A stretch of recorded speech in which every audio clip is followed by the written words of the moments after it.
It's time for you to be sent to the principal's office. That's something you may have heard as a kid, but it's something you may aspire to as an adult. Welcome back to the show, everyone. I'm your host, Dr. Mel Vandevort, and today we're going to be talking about navigating the path to school leadership from classroom to the principal's office.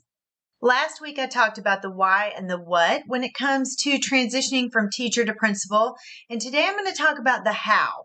We're going to explore the signs that indicate a readiness for leadership, the essential mind shift that it takes, and the specific requirements to get yourself into a principal position. So buckle up as we map out your journey to the principal's office.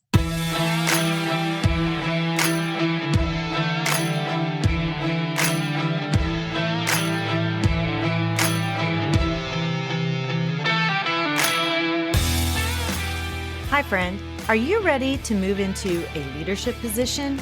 Do you have interests and ambitions that you want to pursue, but feel like you don't know how to take that next step?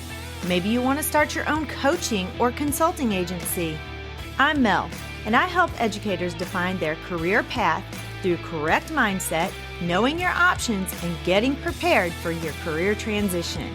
I will show you how to level up your leadership skills, share your expertise in a new way, create impact on a larger scale, and put your leadership in motion. As an educator for over 20 years, I started to feel underused and like I had more to give. I knew when the time had come for me to leave the classroom and affect change on a larger level. Now, I'm ready to help you determine where your talents and skills mesh with your passions and interests. Put your leadership in motion and move into that next phase of your educational career journey. Let me help you define your career path by having the right mindset, knowing your options, and getting prepared for that next leadership position. So power up and put your leadership in motion. Hey guys, I'm a little bit late getting an episode out today. I have been swamped this past couple of weeks. I was preparing for a workshop, Ed Camp style workshop on Monday. Then I had a summit that I was preparing for that I did on Tuesday. And so I have been either preparing for my presentations, on the road to and from my presentations, or on Zoom presenting. Plus, I was recording for my other podcast. I had some discovery calls and my coaching clients. And my son's birthday fell in there. So I went home to see him for a little bit and celebrate his birthday. But now I'm here and hopefully it's worth the wait.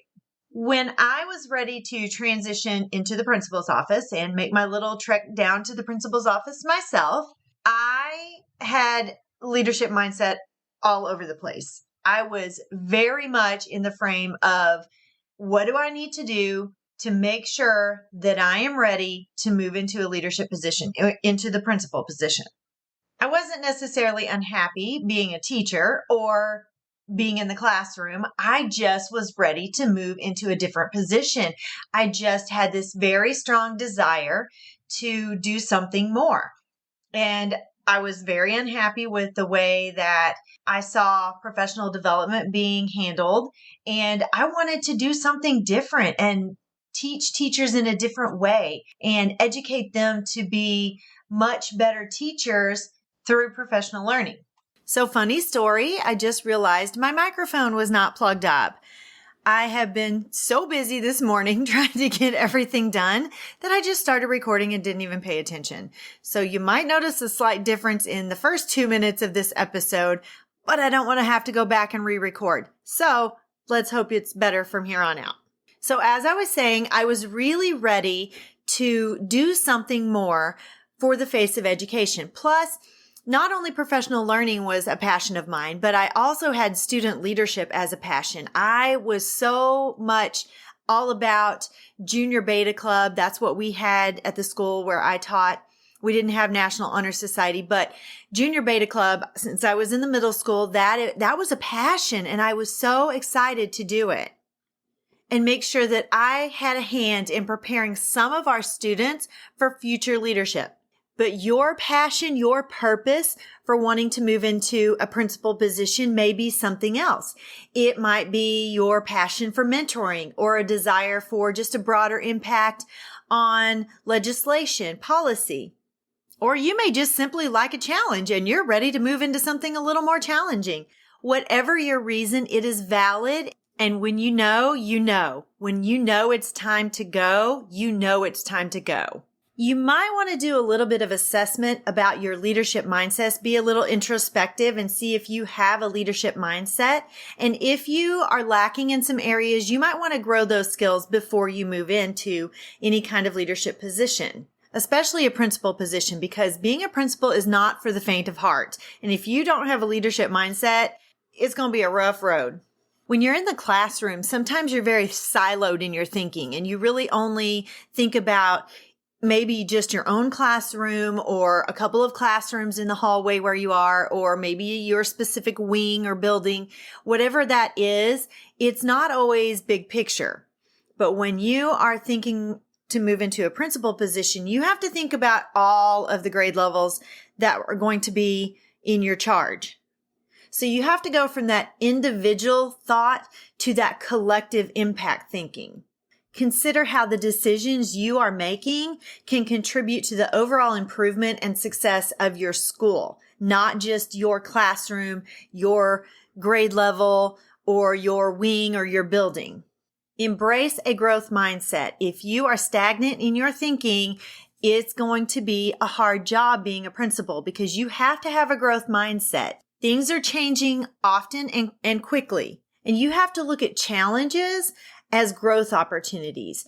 You're going to grow your skills. You're going to grow your knowledge. You're going to know what not to do. We all mess up when we first become principals. There are things that I did that I wish I hadn't, or had with things I wish I had done better. But I learned from those. I grew. I didn't get in trouble from my superintendent. He was very compassionate and empathetic that I was a first year principal, and he helped me through that. Plus, I had a mentor who had been a principal for a couple of years that I worked with very closely. She was the middle school principal in my district, and she helped me navigate my first year with much more success than I would have had on my own. And you have to make decisions quickly sometimes. Now, there are some you can sit on and think about, but sometimes you have to make some decisions pretty quickly. So practice making decisions in your current teaching role and start with those smaller choices and then gradually tackle some of those bigger things that you have to make decisions about. But remember, when you are a principal, your decisions affect not just your classroom, but your whole building and maybe even on a district level as well. And if you are not a great communicator, you are going to have to grow those communication skills. You need to practice those clear and effective communication skills with your colleagues, with your parents, with your kids in your classroom. You can practice right now from your current position and build your resilience. Think about some challenging moments. What did those look like? How did you handle it? What were your feelings? What lessons did you learn? And you're going to have to think about collaboration over competition. Guys, when I was in the classroom, I wanted to do the best I could, and I wanted to be a shining star. We all do. At least I hope so.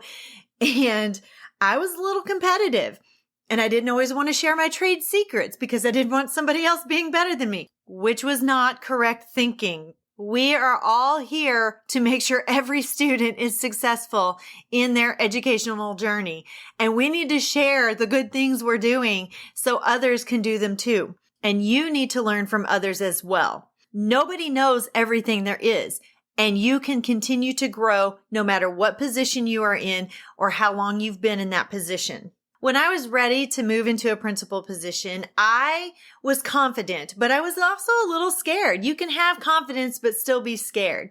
And I had some fears. I had some doubts, had a little bit of imposter syndrome, but I was okay.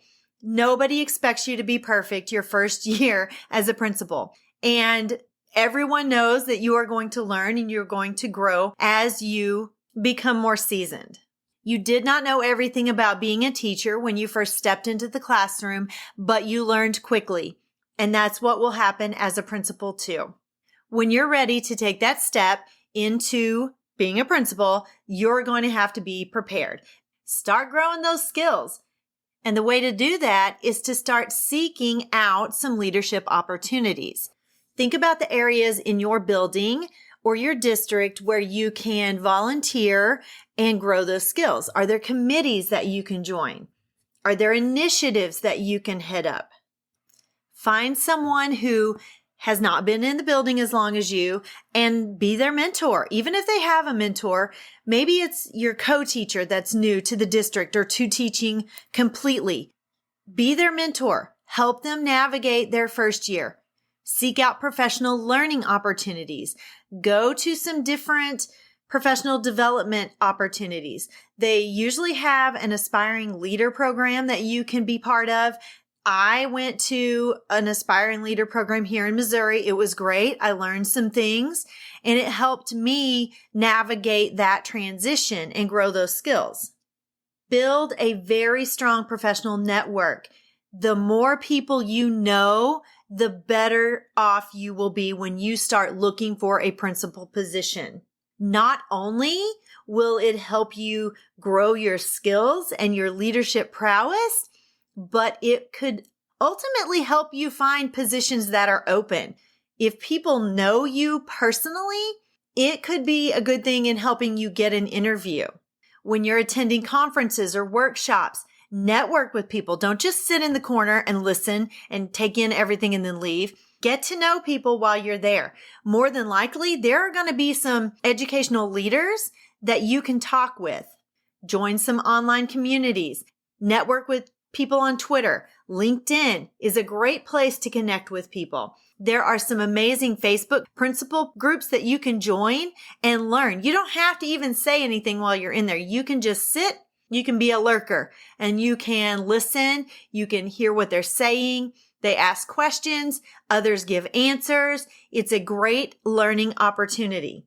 And continue to learn from your current position. You can lead from where you are, like I said, but you also have to teach like a champion, because when you're ready to go somewhere, you're going to want someone to give you a reference, and you want a good one. You want them to say, this person is astounding in the classroom. I know they will be a super leader.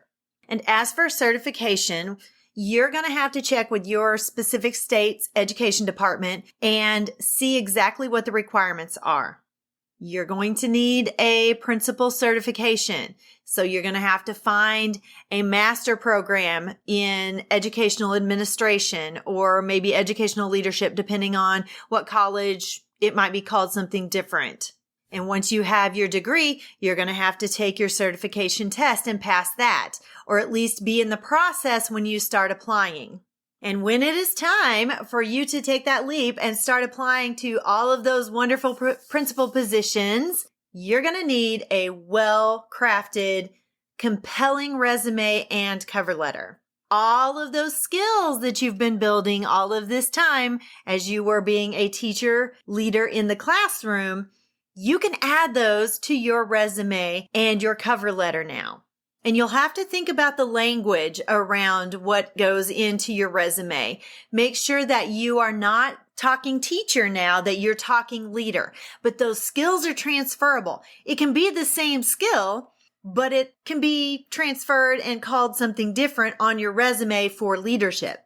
Let me give you an example. When you're thinking of classroom management, teacher language would be, I effectively manage my classroom by setting clear expectations, creating positive learning environment, and addressing behavioral issues promptly. When you are thinking as a leader, you're going to want to use different language. So you would say something like, I implement comprehensive behavior management strategies across the school to ensure a positive and disciplined learning environment. Another example would be around data. You might say, as a teacher, you might say something like, utilize student performance metrics to identify areas for improvement. As a leader or a principal, or when you're applying for a principal position, you would want to say something like, informed decision-making by synthesizing data trends, teacher feedback, and performance metrics. And this is an area where I can help you if you're ready to write that resume, but you just don't know how to word it as a leader. Let me help you. Connect with me. I have a link in the show notes where you can either email me or you can have a strategy session with me. I would love to help you with that process. And then when you get that first interview, which is so exciting, you want to make sure you are completely prepared. What I have always done is I have looked up interview questions and practiced. I scripted out some possible answers. You are never going to know what all they're going to ask you, but you want to be as prepared as possible. And all of the experience that you have been getting as a leader from the classroom is going to translate into that interview. You will have that language. Make sure that you go from teacher language to leader language. You have to practice that as well. That's not just on your resume. You need to practice that leader language for your interview also. When you are ready, guys, you're going to know. You're going to know it's time to move into a leadership position, and principal is an excellent position to move into. I loved my years as being a principal. I grew so much. My leadership skills developed so much more. My mentors were amazing. I got some great opportunities to be in some leadership development programs as a principal. Those programs helped me refine my skills even more than they already were. Being a principal is one of those positions where you get to be in a leadership position and you get to impact change on a larger scale, but you still get to be in there with the kids. You get to love on kids every day and you get to talk to them every day. When I was ready to leave the classroom, the one thing that really kept me from wanting to as much was the fact that I loved being around my students. So being a principal was a great compromise for me. I got to be in a leadership position and help navigate some changes that I really wanted to see happen. But I also still got to enjoy having children in my presence every day. It is one of the most challenging, but one of the most rewarding positions that you can move into when you're ready to transition out of the classroom. And I hope today's show was a blessing to you as you continue on your path toward everything that God has in store for your life and your career. May the Lord bless and keep you. May his face shine upon you and be gracious to you. May the Lord lift you up and give you peace. Have an amazing weekend. I'll see you back here next week. Bye-bye.